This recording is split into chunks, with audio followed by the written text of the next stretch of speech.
बैठे हैं उसके बारे में बताएं। देखिए, हम लोग अपनी समस्या को लेकर के धरना स्थल पर बैठे हुए हैं।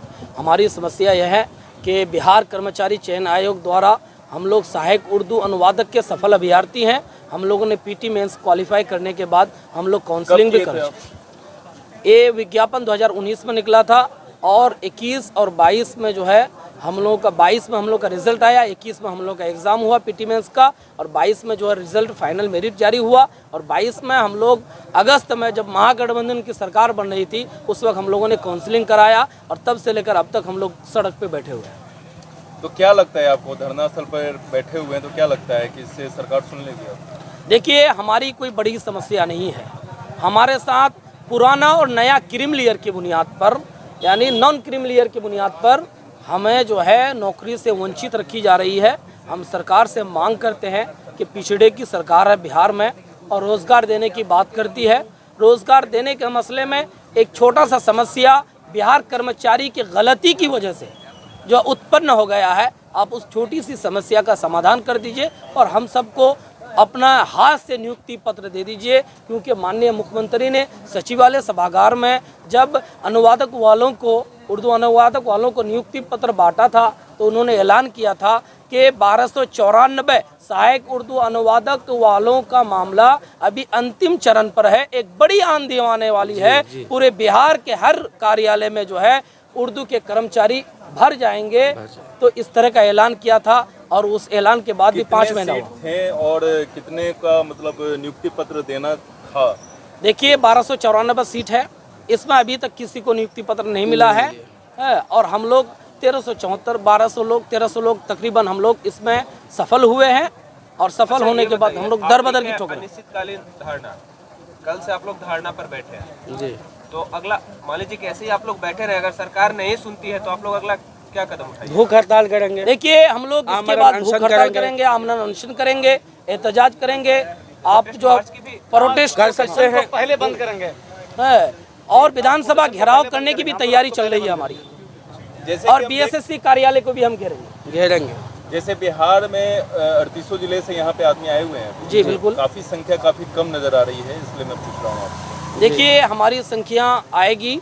अभी जो है कुछ लोग कोई दूसरा एग्ज़ाम वगैरह दे रहे हैं, इसलिए जो है नहीं आ सके हैं। हम आशा करते हैं कि हमारी जो साथी लोग हैं वो बहुत जल्द से जल्द यहाँ आएंगे और हमारे धरना में शामिल होंगे। माननीय तेजस्वी यादव हमारे जो बिहार के डिप्टी सीएम है, उन्होंने बोला था कि मैं जैसे ही ये पक्ष में आऊँगा, सत्ता में आऊँगा, मैं 10 लाख रोजगार दूंगा। क्या कितना अब तक रोजगार मिला है? देखिए, ये बहुत अफसोस की बात है कि उन्होंने जो वादा किया था अभी तक उन्होंने वादे पे खड़े नहीं उतरे हैं।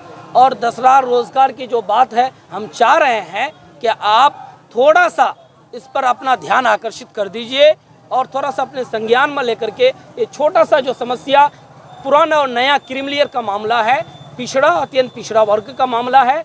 और आप एक जो है पूरे बिहार में डंका जो बजाते हैं कि हम अल्पसंख्यक की हित की बात करते हैं। पूर्णिया में महागठबंधन की रैली होने जा रही है 25 तारीख को। हम लोग पूर्णिया से आते हैं, सीमांचल क्षेत्र से आते हैं, एक बड़ी उर्दू आबादी है। हम चाहते हैं कि उर्दू के मसाइल को आप हल करके आप पूर्णिया जाएं, उनकी समस्या का समाधान करके जाएं और बैक बुलंद आवाज़ से कहें कि हमने जो है उर्दू की समस्या का समाधान करके तब आपके यहाँ आया है, ताकि एक बड़ी उर्दू आबादी आपकी तरफ। आप जैसे बोल रहे हैं माननीय हमारे जो डिप्टी सीएम है तेजस्वी यादव जी, वो बोलते हैं कि नहीं, हाँ ये जो सरकार बनी है ये गरीबों की सरकार है। आप बोल रहे हैं कि कोई सरकार हम लोग पे ध्यान नहीं दे रही है। वो बोल रहे हैं कि हम रोजगार दे रहे हैं, आप बोल रहे हैं रोजगार नहीं दे रहे हैं। मतलब ये कैसी नीति है? सरकार की दोहरी नीति चल रही है या फिर आप लोग गलत बोल रहे हैं? नहीं, हम लोग बिल्कुल सही बोल रहे हैं। सरकार की कोई जो है ये दोहरी नीति कहिए या जो कहिए, अब तक जो है इसकी बहाली हो जानी चाहिए थी। जब हम लोग काउंसलिंग कराए थे तब महागठबंधन की सरकार बनी थी। हम लोग को बड़ी आस और उम्मीद आशा है और यकीन है कि सरकार हमारी समस्या को युवाओं के नेता करेगी और हमारी बात सुनेगी। अच्छा, ये बताइए, आप लोग कल से बैठे हैं, अभी तक कोई सरकार की तरफ से कोई आया कि नहीं? आप लोग नहीं, अब तक कोई सरकार की तरफ से नहीं आया है। हम लोगों ने महागठबंधन की सरकार बनने के बाद जितने भी मंत्रीगण हैं तकरीबन हम लोग सब मंत्री और विधायकों से मिल करके अपनी बात रखे हैं। यहाँ तक कि समाधान यात्रा के दरमियान हमने माननीय मुख्यमंत्री को पूरे बिहार में लेटर दिया। अभी किन किन मंत्री के पास आप गए हैं मिलने के लिए? हमारे मंत्री शाहनवाज साहब हो गए और अल्पसंख्यक कल्याण मंत्री जमा खान हो गए, शमीम अख्तर साहब हो जमा गए। खान जी ने क्या आप लोग को क्या बताया? सिर्फ आश्वासन और दिलासा दिया जा रहा है, हमारे लिए कोई काम नहीं हो रहा है। क्या लगता है ये जो महबूब सरकार आलम है, साहब ये आफाक क्या उम्मीद है आपको आश्वासन सरकार? और दिलासा ही देगी क्या आप लोग को?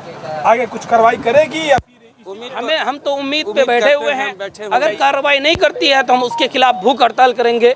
विधानसभा घेराव करने की बात चल रही है हमारी, और हम अगर आप विधानसभा घेराव करेंगे वहाँ लाठी चार्ज होगा और बहुत सारे आपके साथीगण को चोट भी लग सकती है, कोई घायल भी हो सकते हैं, किसी की जान भी जा सकती है, तो इसके लिए आप क्या कीजिएगा? देखिए, सरकार जो है बिहार में कोई ऐसी नौकरी नहीं है बहुत जो कम बगैर- है जहां पर बगैर लाठी खाए हुए, बगैर गर्दनी बाग में बैठे हुए और बगैर डंडा खाए हुए नौकरी मिली है। हम लोग चाहते हैं कि चलो जिस दिन डंडा लगेगी उसी दिन हम लोग का काम बन जाएगा। सीटेड बीटेड वाले भी लाठी डंडा खाए और कितने की मौत भी हो गई, फिर भी उन लोगों को अभी तक नौकरी नहीं मिली। कोई बात नहीं है, कोई बात नहीं, नौकरी हम नहीं लोग है तो अपना जिंदगी संघर्ष जी के करेंगे। क्या करेंगे? कम से कम आने वाली जो पीढ़ी है वो ये तो याद रखेगी कि ये लोग संघर्ष करने वाले लोग थे, संघर्षशील थे, संघर्ष करके मरे हैं और रास्ता निकाल के मरे हैं। इसलिए मर जाएंगे भी लाठी खाते खाते, अगर जान भी चली जाए तो कोई अफसोस नहीं होगा। इसलिए कि संघर्ष करते करते जान दे दिए, और हमारे जो दूसरे साथी हैं वो तो कम से कम आ जाएंगे।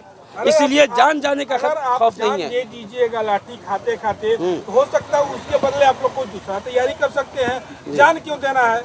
नहीं तो नौकरी के ये हमने कामयाबी हासिल की है, इतनी मेहनत की है, रात रात भर जाग करके पढ़ा है। बिहार कर्मचारी चयन दो-दो आयोग एग्जाम बहुत पास मनमानी किया कर है रही है। हमने। प्रथम इंटर स्तरीय प्रतियोगिता में जितने लोग शामिल हुए थे उनके साथ भी यही मनमानी किया। अन्यथा बिहार सरकार ने उनकी मांग को जायज़ ठहरा करके उनकी समस्या का समाधान किया। हम भी चाहते हैं कि हम भी बीएसएससी से हम भी चयनित हुए हैं, वो भी बीएसएससी से चयनित थे। आप उनकी समस्या का समाधान किए हैं, उसी की भांति समान प्रशासन से जिस तरह उनकी समस्या का समाधान किए हैं उसी की भांति हमारी भी समस्या का समाधान। आखिरी में एक और सवाल, आप सरकार से क्या कहना चाहते हैं? अनुरोध करना चाहते हैं। हमारी मांग सरकार से यही है कि चाहे तो नया क्रीमिलियर एनसीएल को एक्सेप्ट कर लिया जाए, ईडब्ल्यूएस को एक्सेप्ट कर लिया जाए, या नहीं तो 2014 वाले की भांति हमारी समस्या का समाधान कर दिया जाए। जिस तरह उनको पुराने वित्तीय वर्ष में बैक डेट से क्रीमिलियर बना करके दिया गया और आयोग ने उसको स्वीकार किया और उनकी बहाली का रास्ता साफ हो गया और वो आज अपने अपने कार्य पे कार्यरत हो चुके हैं। एक बात और तो देख रहे हैं, जीटी वालों को नौकरी मिली, सबको नौकरी मिली है, तो हम भी पास किए हैं, हमको भी दे दीजिए। हम आपसे गुहार लगाते हैं, इल्तिजा करते हैं, गुजारिश करते हैं, आपके पाँव हाथ पकड़ते हैं, आप हमारी नौकरी दे दीजिए। हम पास किए हैं, हम हक रखते हैं। तो माननीय मुख्यमंत्री जी और माननीय उप मुख्यमंत्री जी दोनों आदमी संज्ञान लीजिए और हमारे समस्या का समाधान कर दीजिए। हम लोग मदद के लिए वज़ीरों से, मंत्रियों से और दीगर साहिबान से हम लोगों ने मुलाकात किया, लेकिन हर तरफ से सिर्फ उम्मीदें मिल रही हैं, सिर्फ और सिर्फ उम्मीदें और आश्वासन और दिलासा दिलाया जा रहा है। मैं उन हजरात तक एक शेर पहुंचाना चाहूँगा कि दिन बीत रहा है, सब्र टूट रहा है, दिन बीत रहा है, सब्र टूट रहा है, आखिर कितने दिन और ये बेरोज़गार युवा पूछ रहा है। बस